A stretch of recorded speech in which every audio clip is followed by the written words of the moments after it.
Hello boys and girls in County Monaghan, and Murtagh here. I'm in my den in my house, and as you can see from behind me, I've got lots of books. I just love books. I love books so much that I decided to go and write one myself.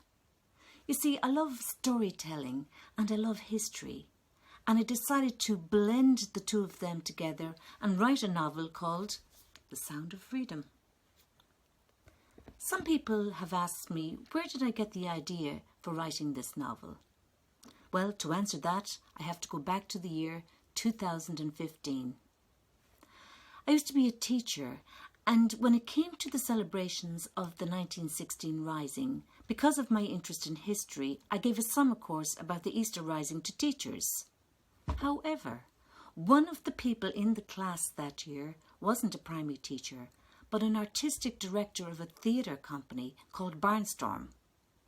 Barnstorm were putting on a play for children set in Dublin during the 1916 Rising the following year, and he was looking for somebody to create resources for this play. After the course, Philip Hardy, who was the artistic director in question, asked me would I be prepared to take it on, and I said I would. My job was to come up with ideas, lessons, activities for teachers to use with their children in the classroom before and after they went to the play, which was called The Messenger, by the way. So Philip sent me a copy of the play to read in advance. Of course he did, and by golly was I blown away by it. Why?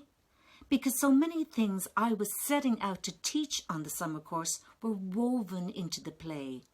What happened during the Rising, how different groups reacted to it, the destruction of Dublin, the poverty of the tenements, what was going on in the wider world. It was all there. A young boy was telling the story, so it was the Easter Rising from the point of view of a child. For me, I could see that it was one thing teaching history of the time, but with story, you could almost step into the time and experience what it was like. As I later sat in the theatre and watched the play on the stage, I decided I'd have a go at writing a story and set it during the Irish War of Independence. I'm living in Kilkenny. I spent most of my life in County Meath, so why did I decide to set the book in Westmeath? Well, when I was a little girl, I used to go on holidays to Gleneiden, Collinstown, County Westmeath, where the story is set.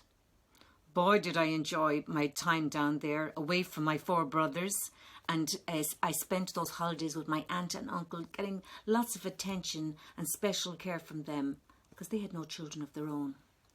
But apart from all of that, there was an old house on their property.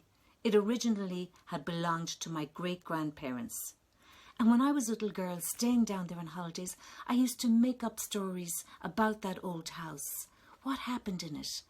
What kind of people lived in it? I was especially interested in stories about children, and I wove a whole lot of stories about a child that lived there.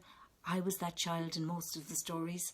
And it's funny that when I went to go write a novel later on as an adult, it was back to that house that I went for Colm Keneally's house in The Sound of Freedom.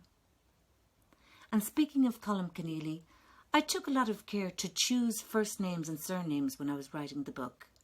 Colm wasn't a common name in Ireland at the time, but it was very popular in Lettermore, County Galway, from where the family came originally. Keneally is also a Galway name. But otherwise, when I was choosing names, I went for local surnames like Fitzsimons, Friary, Cook and Maguire. So there are a few insights into my book. I'm really looking forward to getting the questions from everybody and answering them. And in the meantime, I hope you enjoy reading the book. And thanks County Monaghan Library for choosing The Sound of Freedom for the One Book, One County. Thank you.